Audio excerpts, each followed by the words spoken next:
Oi, pessoal. Bora lá? Para mais uma discussão hoje.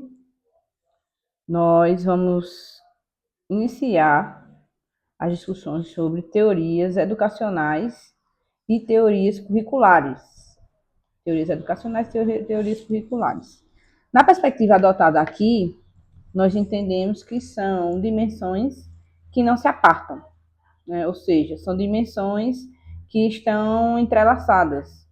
Não existem teorias curriculares sem teorias educacionais e as teorias educacionais influenciam diretamente nas teorias curriculares e vice-versa, né? Então, são elementos no processo educativo extremamente importantes. E nós, como profissionais da educação, precisamos compreendê-la de uma maneira contextualizada, analisando os seus condicionantes históricos, políticos, sociais e compreender a educação na perspectiva do currículo nos leva nesse caminho de dialogar com os condicionantes que estruturaram a educação em diversos períodos, até chegar no, na organização que nós temos hoje, ok? Eu vou colocar aí, que em algum lugar da tela, acho que vou colocar aqui, uma imagem que eu quero que vocês analisem. Estou com ela aqui na minha projeção e quero que vocês analisem. Ela é uma imagem na qual nós podemos observar alguns professores discutindo questões sobre educação. A educação, historicamente, é uma questão problemática. E aí, nessa imagem, os professores dialogam, né, sobre como eles compreendem o cenário atual da educação, dizendo que está difícil, né? Está cada vez mais difícil ensinar para essa geração, o que de fato é importante aprender e ensinar nos dias de hoje. Será que não deveríamos atualizar o currículo? E aí chega naquilo que a gente queria, né? No elemento que nós queríamos. Para a gente compreender onde essa imagem quer chegar e qual a discussão ela suscita, nós não podemos nos furtar de entender três elementos: educação, currículo e reformas. São elementos congruentes, são perspectivas que andam juntas, e sempre que há a necessidade de se repensar a educação, esses elementos estão juntos, né? Sempre que que se pensa em melhorar a educação, se pensa em reformar essa educação através do currículo. Então, essa discussão ela nos leva a pensar qual é o papel do professor, qual é o papel do conteúdo e de que maneira nós podemos oferecer melhores oportunidades a esse estudante. Então, é nesse sentido que essa imagem nos traz um mote para começar a problematizar as temáticas de hoje, né? Então, há sempre uma problemática escolar e há sempre um questionamento sobre esse currículo. E, de fato, o que é o currículo? Por que nós precisamos compreendê-lo? Qual é a natureza, né, desse currículo? O currículo, ele tem uma natureza não somente pedagógica, mas essencialmente política. Então, o currículo, ele discute com questões políticas, ele discute com questões que ultrapassam a escola e ultrapassam o conteúdo que é ministrado. Então, nesse sentido, quando a gente repensa o currículo, a gente está pensando em oferecer melhores oportunidades, em construir uma educação na perspectiva multicultural, em rever o papel desse professor e, essencialmente, criar condições igualitárias para que os estudantes acessem, se mantenham e aprendam na escola, né? Então, o currículo ele também tem uma função de tentar promover a justiça social. Então, nesse sentido, o que esse currículo representa? Representa a compreensão dos esforços históricos para se melhorar a educação. A compreensão sobre o currículo, ela precisa estar culturalmente e historicamente situada. Não existe compreensão de currículo fora da cultura e fora do contexto histórico. No Brasil, tradicionalmente, o currículo ele foi organizado de maneira disciplinar. Os conteúdos foram organizados de maneira disciplinar, né? Os conteúdos os conteúdos e as metodologias empregados representam uma visão de quem está pensando o currículo, né? Geralmente uma visão unilateral de especialistas, professores que se debruçam sobre pesquisar aquilo e que também se dedicam a, entre aspas, que eu não gosto dessa terminologia, mas eu vou usá-la aqui nesse momento, transmitir uma perspectiva de formação da classe dominante. Há críticas a essa concepção disciplinar de currículo, porque ela é uma perspectiva técnica, linear, que enfatiza aspectos meramente mecânicos, fragmentados e em áreas específicas que geralmente não dialogam. Hoje há uma defesa de um currículo multicultural, como eu já disse, multidisciplinar, uma proposta de organização que se baseie na realidade escolar. Isso quem está dizendo não sou eu. A gente tem uma série de normativos que vão nesse sentido, como a LDB, como a perspectiva de regionalização do ensino, contemplar as histórias do lugar, contemplar os aspectos culturais do lugar, vão desembocar nessa perspectiva multicultural. E hoje a gente tem caminhos diferentes para se pensar o currículo. A gente pode pensar o currículo a partir de ações socialmente constituídas na realidade do estudante, a partir de uma perspectiva autobiográfica, a partir de uma perspectiva multicultural. Então, é um pouco disso que a gente vai discutir nessa aula, vamos introduzir nessa aula, mas vamos continuar daqui para frente também, ok? Já falei um pouco sobre o que representa estudar currículo, né? O que significa estudar esse currículo, o que significa definir uma teoria do currículo e o que distingue essas teorias. Né? É um pouco do que a gente também vai conversar. Em que elas se aproximam, em que elas se distanciam, a que elas respondem, como elas se estruturam. O que significa estudar currículo? Compreender historicamente os esforços de melhorias efetivas da sociedade por meios educacionais, já conversamos. O que significa definir uma teoria do currículo? Estabelecer um conjunto de princípios, veja como é importante saber o que é uma teoria do currículo, porque ela vai ter princípios, fundamentos, concepções, uma organização que vai ser orientada por esses fundamentos e princípios, seleção e forma como o conhecimento vai ser experienciado no contexto educacional. Isso envolve refletir sobre o que deve ser ensinado, por que deve ser ensinado, como o ensino deve ocorrer e quem decide que elementos são esses. Então, nas teorias do currículo, a gente vai observar quais são os seus princípios, as suas concepções, como esses princípios, concepções e fundamentos orientam a seleção do conhecimento que vai ser experienciado, por que ele vai ser experienciado, por que vai ser ensinado da forma que é e quem determina. O que distingue as teorias do currículo? As teorias do currículo, elas são distinguidas justamente a partir das suas teorias filosóficas, políticas e pedagógicas, que vão interpretar o papel da educação de diferentes maneiras. Então, no início do século XX, se compreendia o papel na educação de uma maneira. Essa maneira vai constituir a teoria curricular que orientou aquele momento histórico. Da mesma forma, hoje, concepções filosóficas, políticas e pedagógicas determinam como vai ser a educação. Então, essas teorias, aliás, essas concepções filosóficas, políticas e pedagógicas distinguem as teorias do currículo entre si, né? Vamos lá para a noção de currículo, né?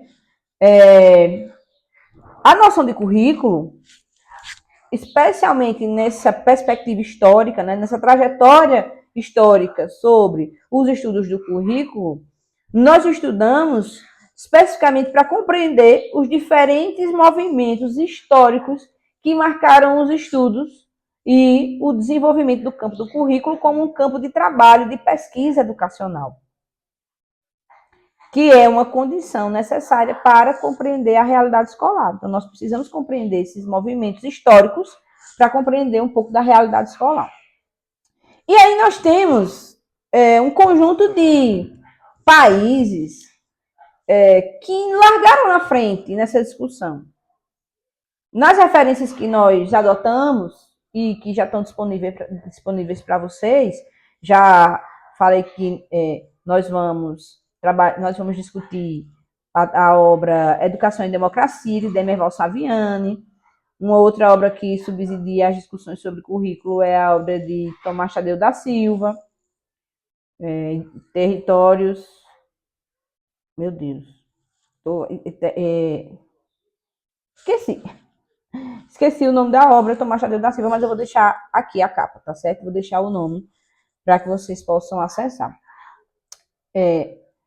A partir dessa literatura especializada na discussão de currículo, nós podemos compreender que há alguns países que largaram na frente nessa discussão. O grande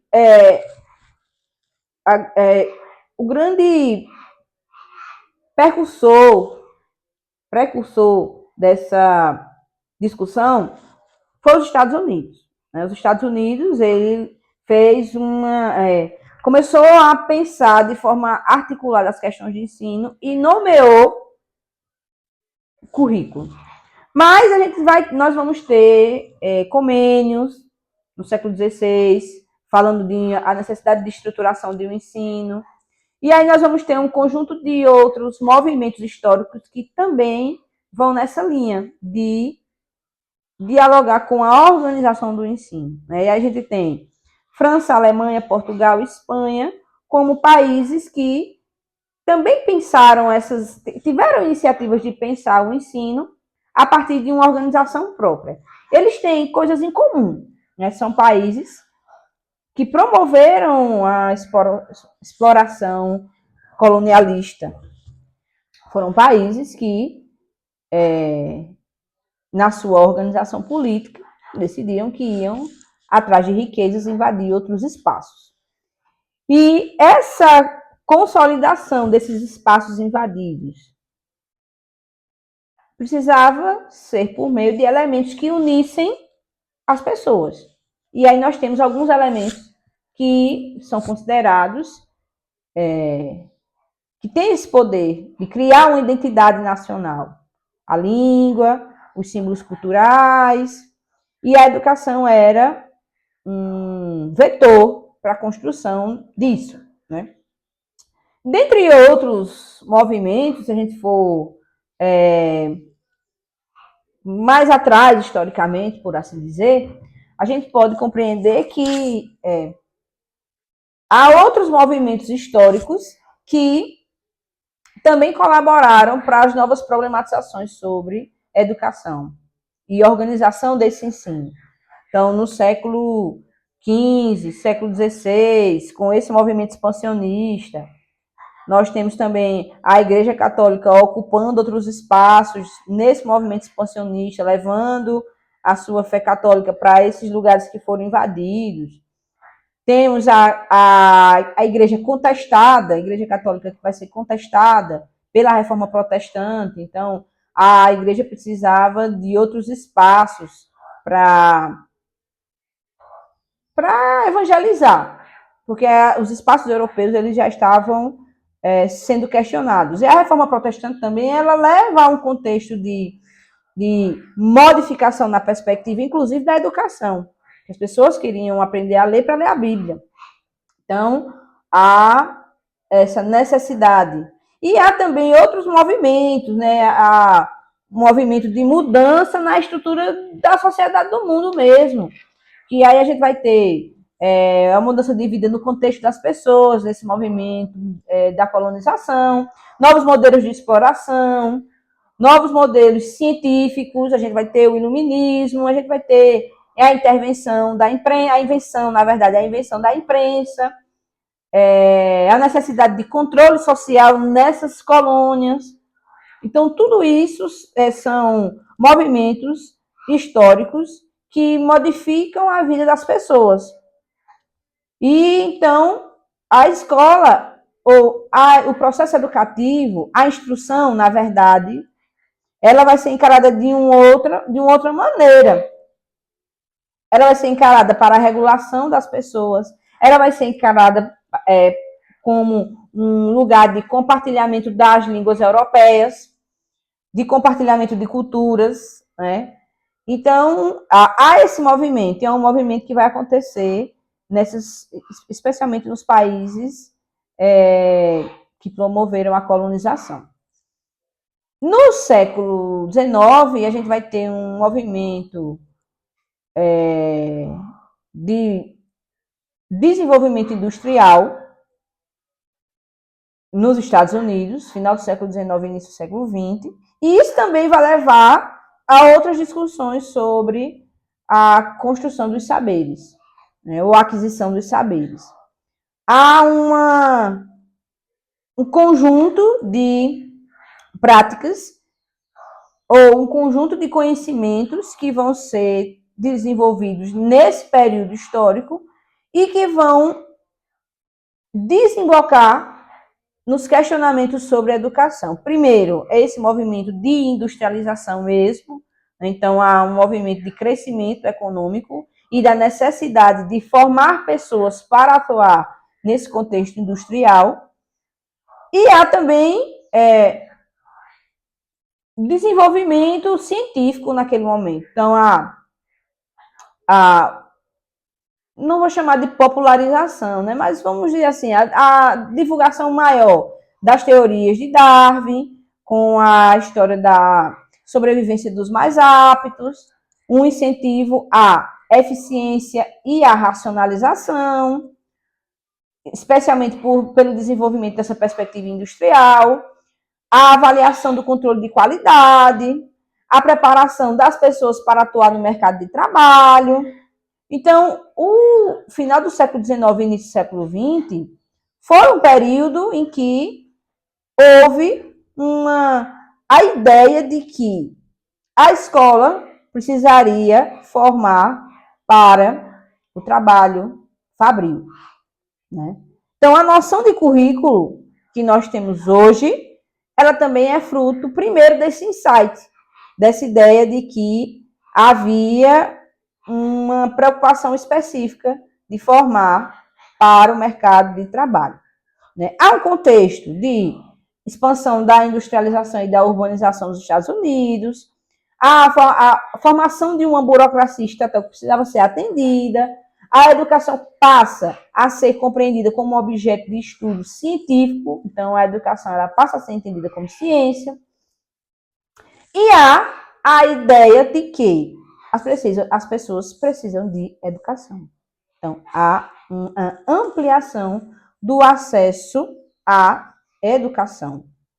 Então, esse é um período de uma ebulição, né? Uma tentativa de ampliar tanto a perspectiva de educação como a própria perspectiva de entendimento do mundo, né? Então, a partir desse conjunto de coisas, a partir dessa ideia necessária de industrialização, é que a educação ela passa a ser entendida a partir de um caráter científico e alguns estudiosos se debruçam sobre isso.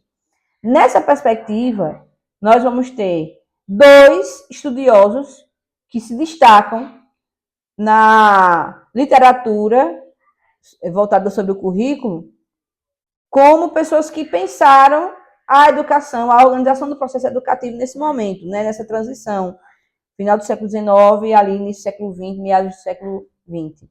A gente vai ter Franklin Bobbitt, e aí eu vou me aprofundar, né? E também nós temos Ralph Tyler, que também produziu estudos nesse sentido. Então, nessa literatura sobre o currículo, especificamente na literatura estadunidense, norte-americana, vai surgir um campo especializado do currículo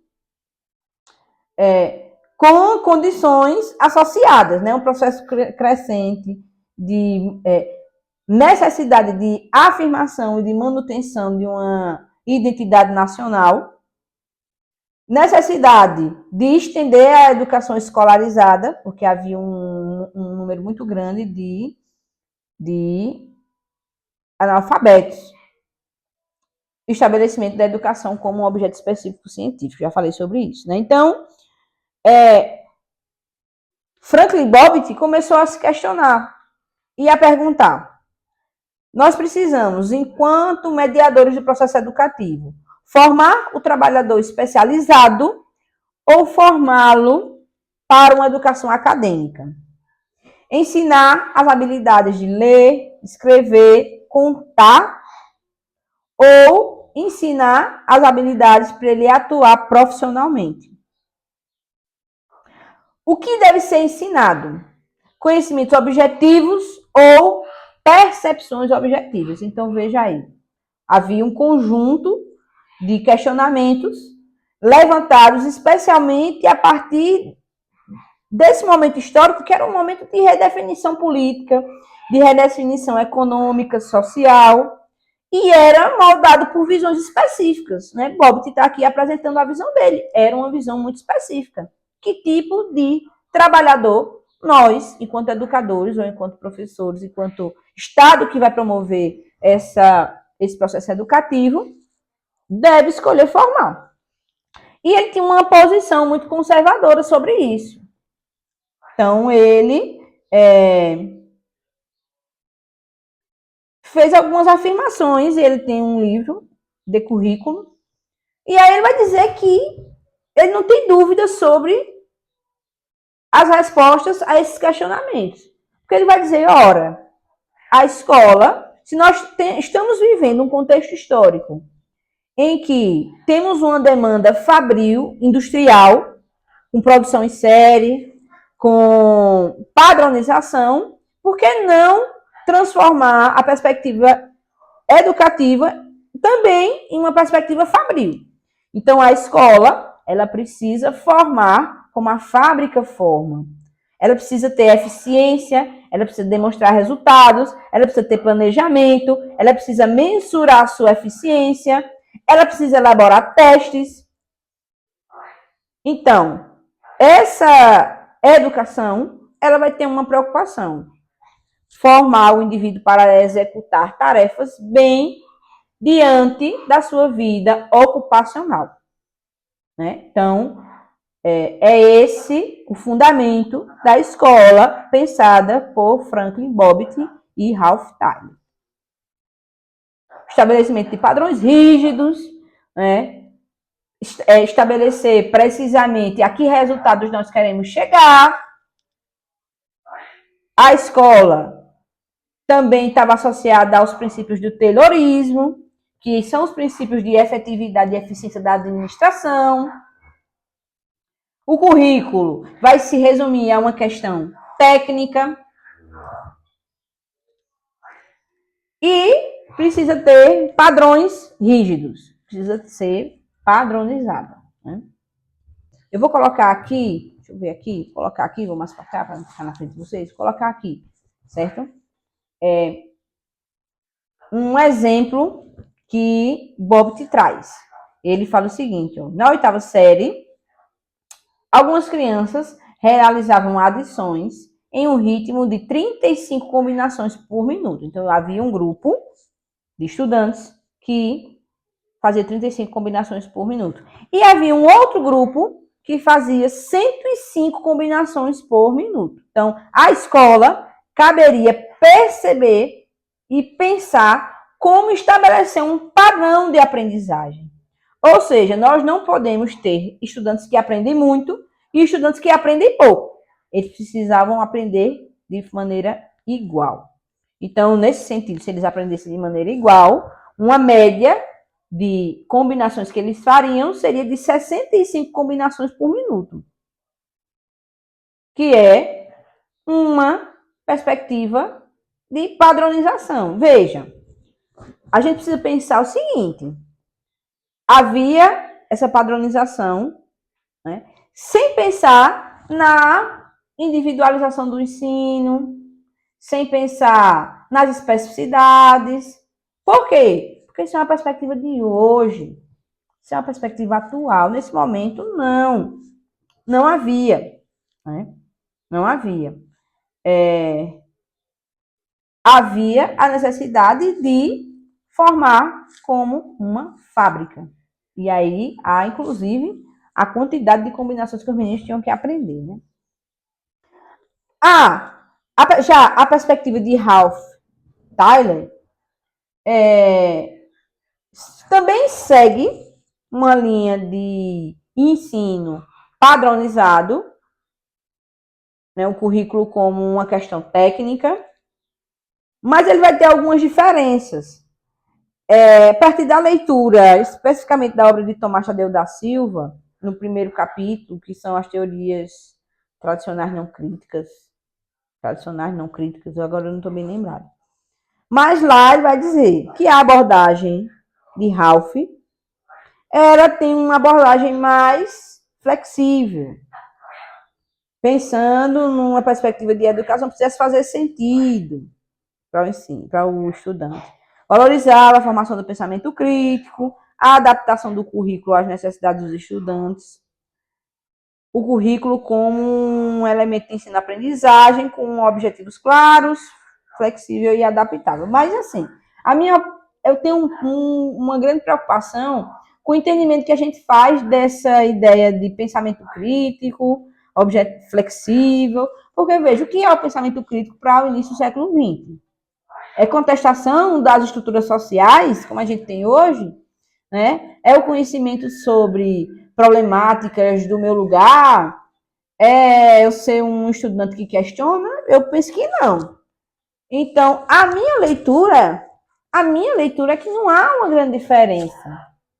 Há dois estudiosos que vão pensar de maneira semelhante, né? Então, é nesse sentido que eu penso que a educação nesse contexto vai ser compreendida.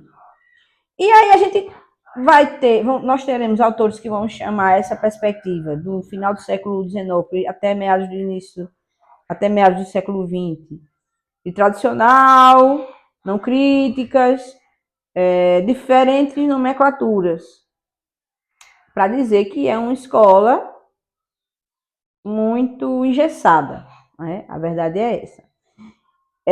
Daniele, então quer dizer que depois da metade do século XX, aí a educação pensada por Bobbitt, lá na transição do final do século XX, final do século XIX, início do século XX, e ali começou e no final, na metade do século XX terminou? Não, porque as coisas são processuais, né?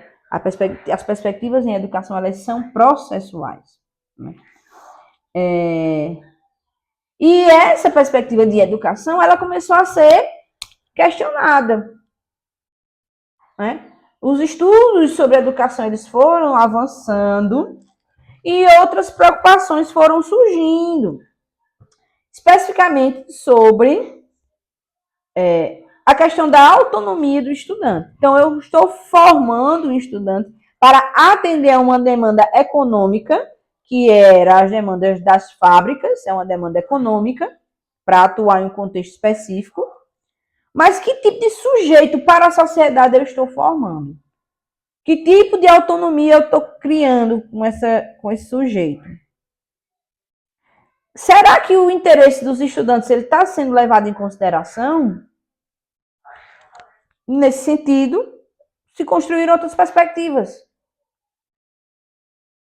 Começou-se, então, a criticar essas teorias tradicionais, né, essas teorias não críticas.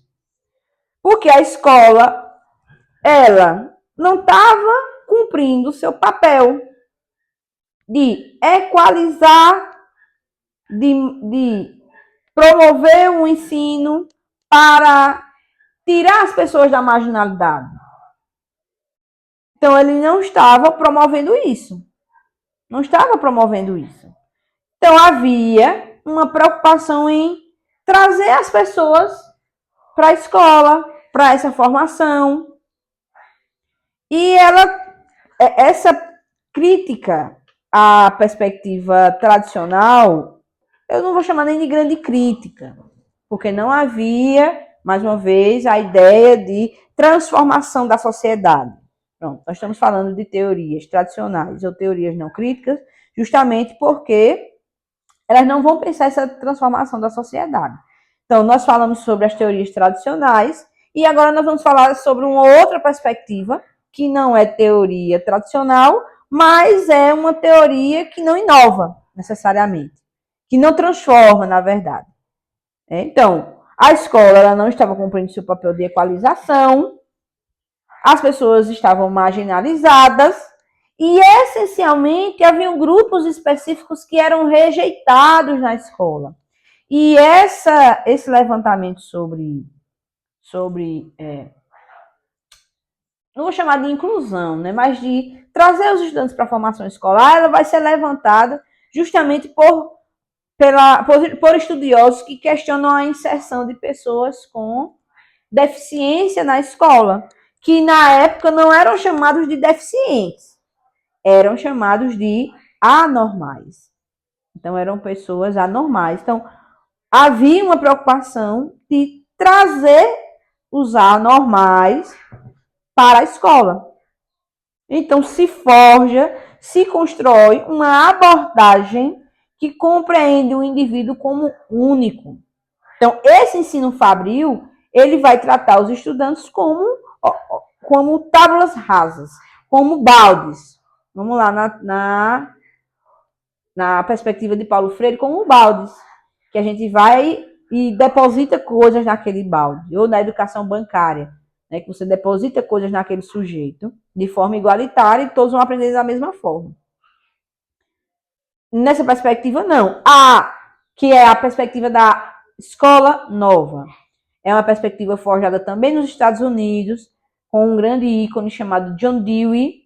John Dewey, ele vai encabeçar essa ideia de que o estudante com deficiência, ele precisa ser incluído, ou o estudante tem especificidades, o estudante tem questões próprias que precisam ser levadas em consideração e que a gente precisa levar isso para a educação.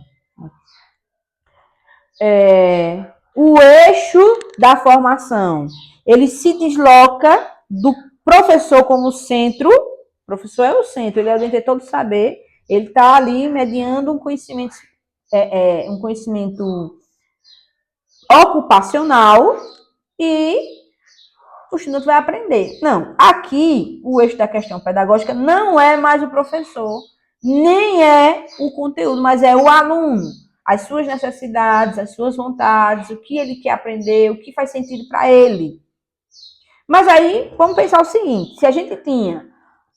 se isso é um processo, então ao mesmo tempo em que nós temos teorias tradicionais ali que estão pensando a educação de forma mecânica, a gente também tem, por outro lado, pessoas que estão pensando de uma maneira diferente.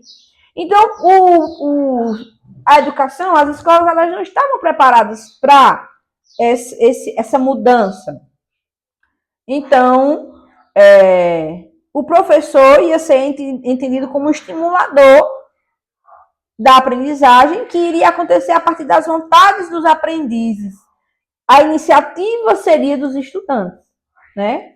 Mas essa perspectiva de educação, ela implicava custos, porque se eu vou entender e eu vou ter iniciativa de atender às necessidades dos estudantes, eu preciso ter mais professores, porque a quantidade que tem não vai dar conta daquela quantidade de alunos, né?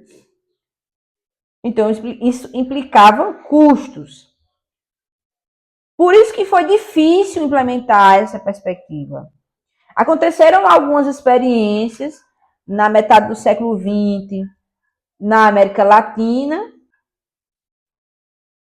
Ela trouxe ideias, ela levantou questionamentos, mas a forma como ela foi pensada não alterou de sobremaneira o cenário da educação no mundo. Ela é um movimento de questionamento. E é um movimento que se descola da perspectiva fabril. E isso é um movimento interessante. Mas a proposta em si, ela não penetra na ampliação de fato da educação. Porque, no final das contas, ela também se torna elitista, na medida em que quer atender objetivos individualizados dos estudantes de maneira individual. Mas essa é uma conversa que a gente vai ter para a próxima aula. Eu vou gravar um outro vídeo só sobre escola nova para a gente estudar sobre isso. Beleza? Até o próximo vídeo, pessoal. Um abraço.